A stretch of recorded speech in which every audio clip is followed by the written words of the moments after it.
Tantor Audio, a division of Recorded Books, presents Dungeon Wars, Inner War by falcon Logue, narrated by Cody Roberts. Prologue. There was a hole in the sea, a plunging, dark vortex of nothing, around which swirled an endless deluge of water and air. Nothing dared approach the maelstrom, neither ship nor creature nor monster roaming the vast waters surrounding the continent. That did not mean, however, that this strange and dangerous place was uninhabited. A group of floating islands hovered above the endlessly churning seas, anchored by mountain-sized chains that stretched down into the waters around the vortex, preventing the islands from ever leaving. Strange and wondrous birds flew up and down from the islands, diving for the rich ocean bounty that ringed the dead zone of the vortex, in the rich coral reefs that mark the boundary between life and death. Of these birds, there were those as small as mice, and those as large as a copse of trees. Some of these massive birds who came down from the islands were not alone, but mounted with great saddles on their backs. Humans, elves, devilkin, and a few orcs, all dressed in adventurer gear, descended into the vortex, intent on some great adventure to be found in the great dungeon known as World's End, the Great Ocean Dungeon. A vast, abandoned city filled with treasure and aquatic creatures. This ocean dungeon was among the greatest in the world, submerged so far below the roiling waves of the sundered sea, of which no reason could be given, nor what power known could accomplish such a feat. The sole light to reach it fell distorted and tenuous, as at the bottom of a well, onto the half thereof that jutted into the void. There were few, if any, more imposing locations in the world. For the unprepared, it was a truly hostile environment. Far within the ruins, in a place no normal being could reach without permission, a male pixie sat, comforted by soft ocean moss and a warm whale blubber blanket, upon a chair decorated with sea pearls, bright shells, and the scales of dead fish, though some of this ostentation had been worn away by age. Two rainbow-colored pieces of coral stretched out to serve as armrests, glowing in the dimly lit room. He snored away, his blue beard buzzing with every exhalation, his skin slightly wrinkled and pale like whalebone, dressed in a robe of dried whale skin and ornaments of pearls and other sea jewels. It would be easy to confuse such a sight with that of a king of the sea. A layer of dust covered the ground and various decorations, even as the pixie snored away, giving the once prestigious and grand room a decrepit feel, even as the finery continued to glisten under the blue stone lamps. Soon, however, a quiet ding inside the room disturbed the peaceful air. The pixie, rather than awakening suddenly, continued to snore peacefully, despite the noise. The situation changed when a sudden deluge of water poured down onto his head, startling the pixie. Vigorously and ungracefully ejecting water out of his nose, he raised his green eyes and shook his fist. "It's rude to treat the elderly in such a way, you know." While the old pixie may have appeared senile to the untrained observer, the room seemed to rumble in response, as if the structure were responding to the protest. "Visitors, you say?" With a flick of his fingers, a flat, moving image appeared in front of the pixie, showing the far-off image of giant birds landing at the entrance to the town. The pixie rolled his eyes. "Pish! Just a few adventurers," he scoffed. "What? Can't handle them yourself? Fine, fine. Let me get my robes in order." The room rumbled a second time, somehow communicating a sense of disgust to the pixie. A second rumble, and the wall across from the chair began to glow, revealing a hidden door embedded in the stone. "That entrance, is it?" The pixie turned solemn and snapped his fingers. A hidden door in the wall in front of him opened, revealing a stone portal comprised of magically etched ocean granite, ensconcing an incredibly large sapphire. As the flagstone began to glow, it revealed a rapidly expanding vortex, through which stepped a figure. It was another elderly pixie, dressed in a thick robe made of woven bark. The way the garment moved stiffly made its wearer look like a wooden bell as he walked across the chamber. He used a living branch carved with magical symbols as a cane, and his long, elegant wings fluttered quietly behind him. With a bald head and a short, thick, brown beard interwoven with tangled leafy vines, the elder gave the drenched pixie a once-over. "Having a bad day?" he mocked. "As a matter of fact, no. At least I wasn't, until you showed up." The blue pixie snorted. "I was remembering some of the adventurers of my youth. I'd almost finished filling the memory coral with the war against the crabs when you arrived. I can't recall if I left off at the Battle of Eel Hill, or when we used whale dung to cover our approach from above the waves. Now I'll need to start over." "In that case, I offer my apologies." The wood pixie bowed respectfully. "Memory coral. Is it coming so soon to be that time for you?" The blue pixie snorted again, eyeing the staff in the other's hand. "As if it weren't for you as well. My eyes are still well enough to recognize heartwood when I see it. How much have you managed to save?" "Almost enough to pass."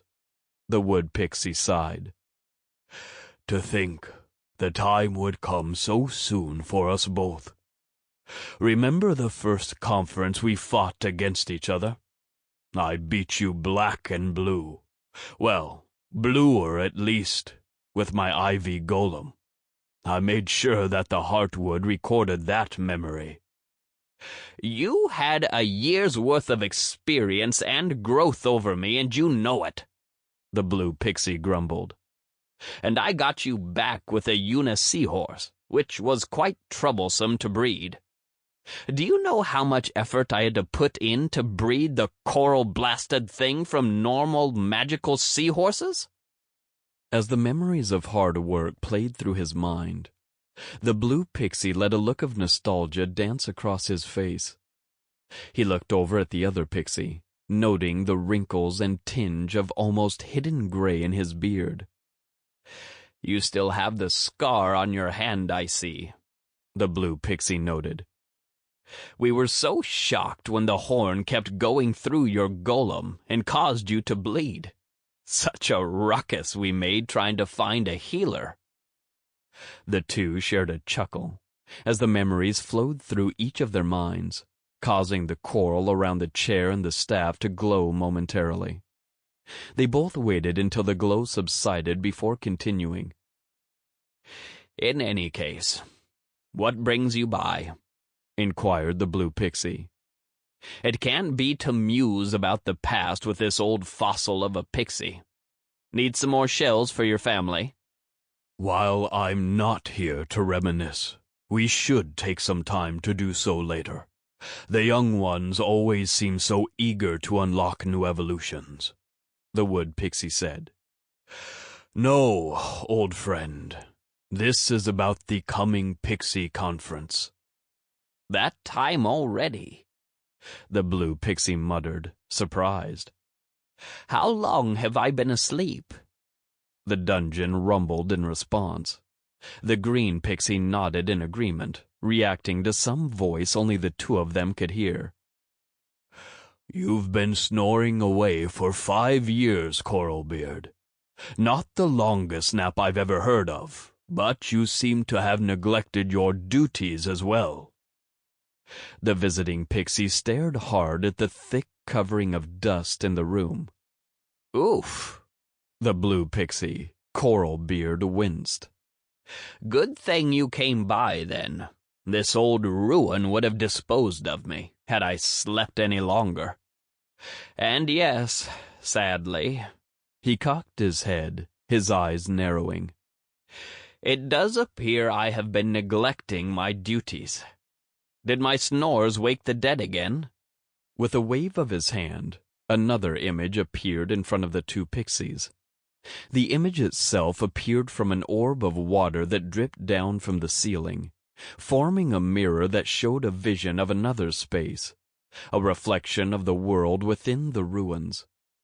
The adventurers who had just landed were currently fighting off a large wave of what appeared to be skeletal mermaids, with horrifying fish-like skulls. Coral Beard grimaced in annoyance. These skeletal mermaids are more numerous than ever, tarnation. I swear, just because we took over their city and butchered them all, can't these restless spirits pass on in peace without causing so much trouble? It and I do not like undead, and do not need undead even if they are aquatic. The blue pixie turned a pleading eye onto the green pixie and begged, Woodbeard, old friend, mind tapping that stick of yours?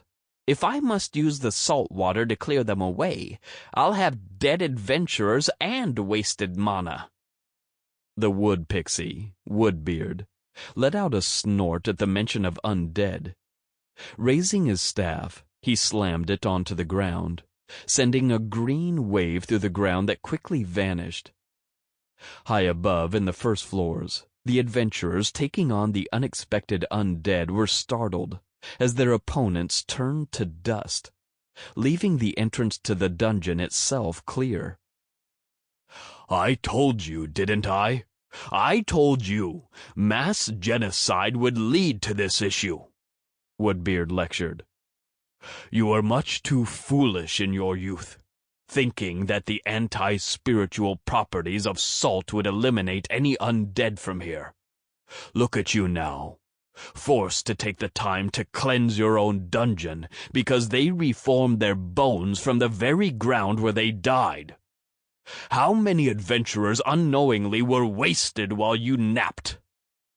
Coral Beard blushed, an unbecoming expression on his wizened face. Yeah, well, we all made mistakes in our youth.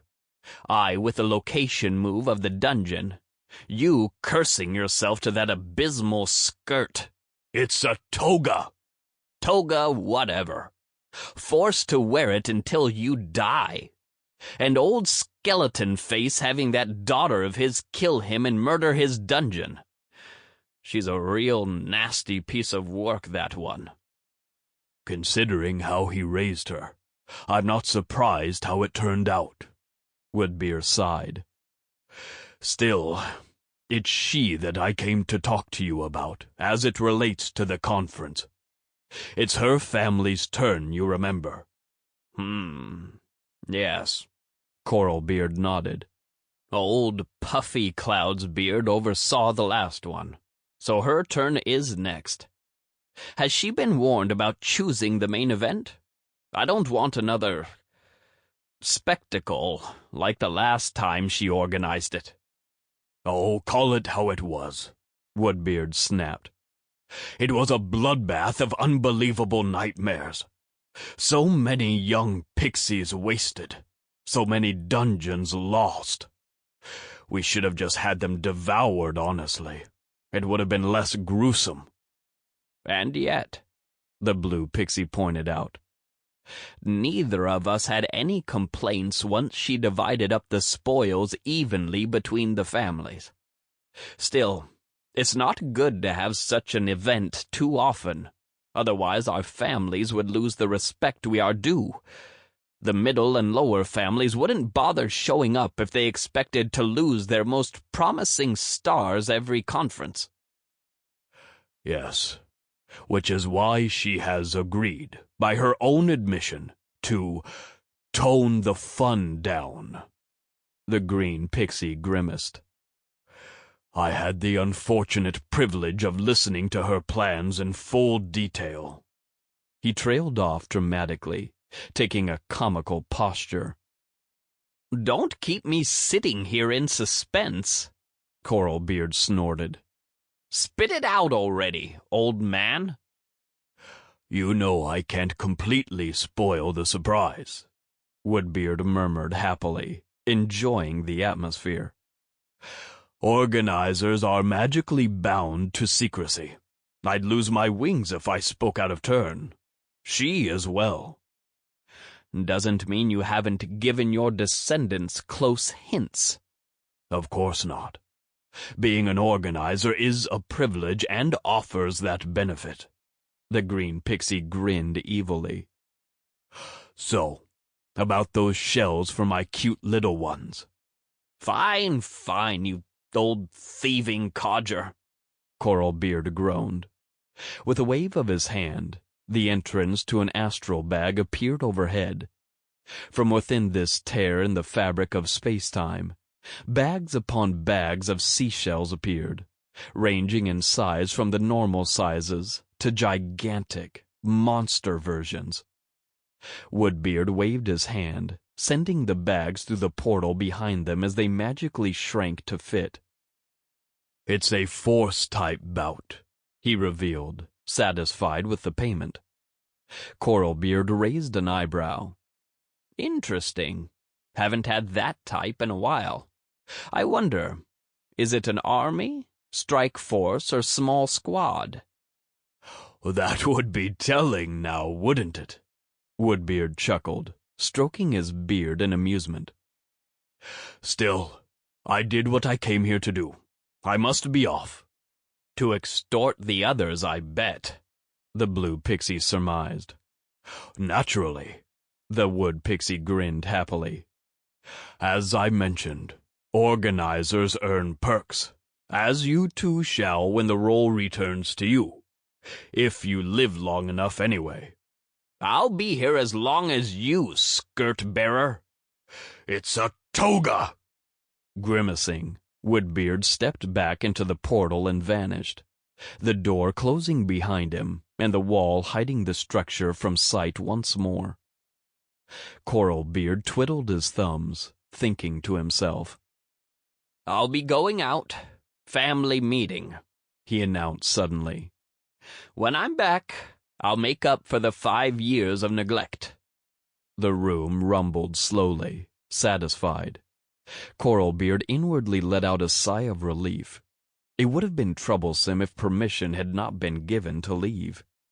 After all, his time was almost up, and he didn't need to provide any more reasons to make that end come sooner.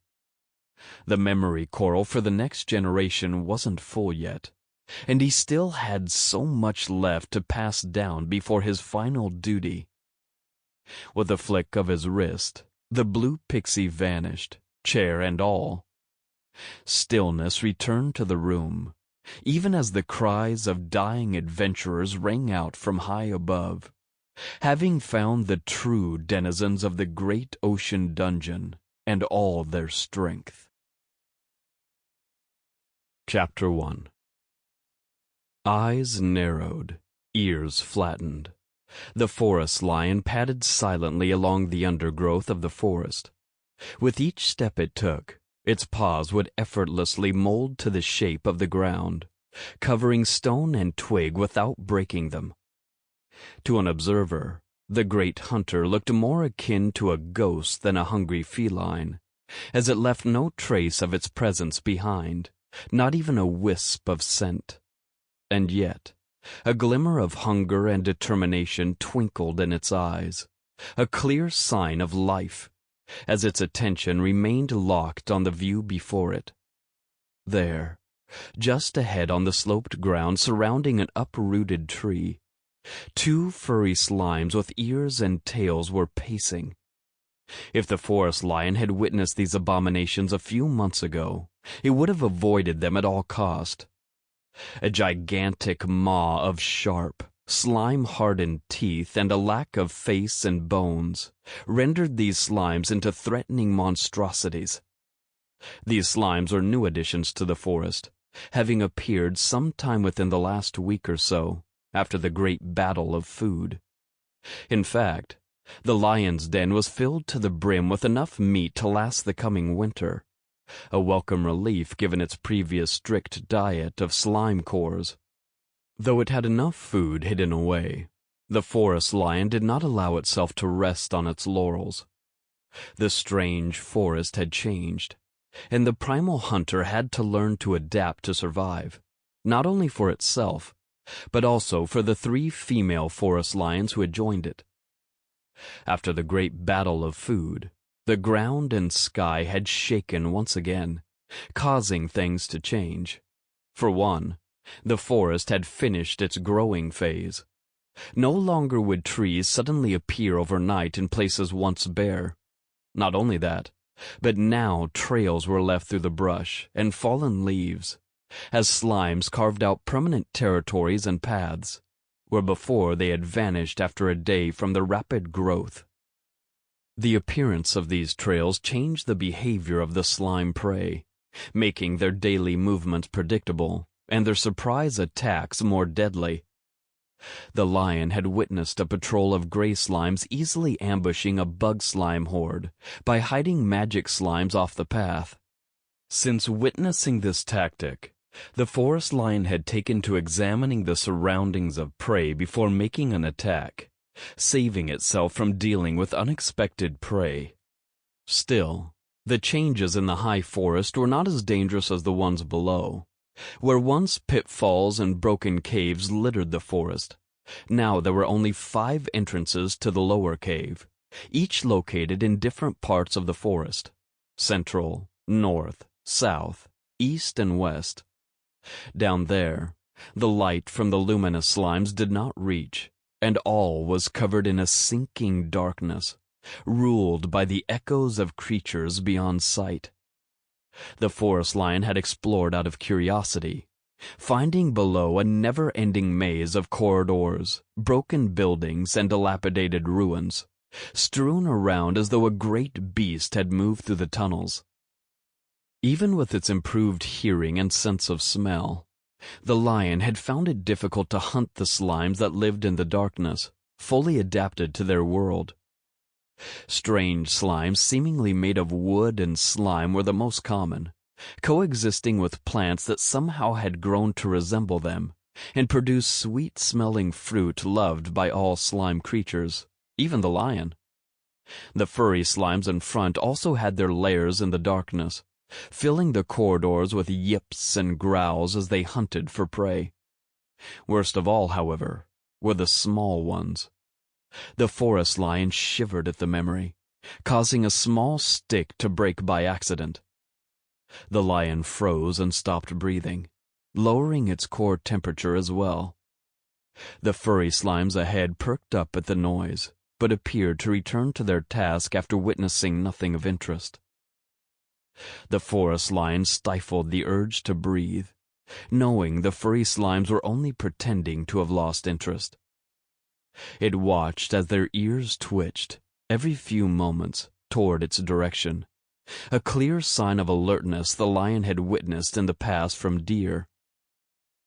Returning to its thoughts, the forest lion felt little need or desire to venture down into the depths after its last encounter with the residents, though the fruit did tempt it, from time to time. While the strange, wood-like slime ambush tactics seemed out of place as they kept stationary, they proved to be strong fighters for the lion to practice against. Not that their square, wooden bodies provided any decent taste once killed. Even their slime core tasted wooden. The forest lion paused once more, as its prey began to loudly yip, indicating the uncovering of a scent trail. The patient hunter allowed its body to disappear into the trees surrounding it, not needing to breathe, to blink, or to do anything else that might give away its position. Even the slight smell its body would normally give off vanished, as the forest lion's newest ability came into play: perfect mimicry, a tool best used to hide during an unexpected situation. Indeed, the lion had made the correct decision, for answering yips soon echoed around it, as a small mass of furry slimes joined the other two in the clearing above. The forest lion let out a mental sigh of annoyance.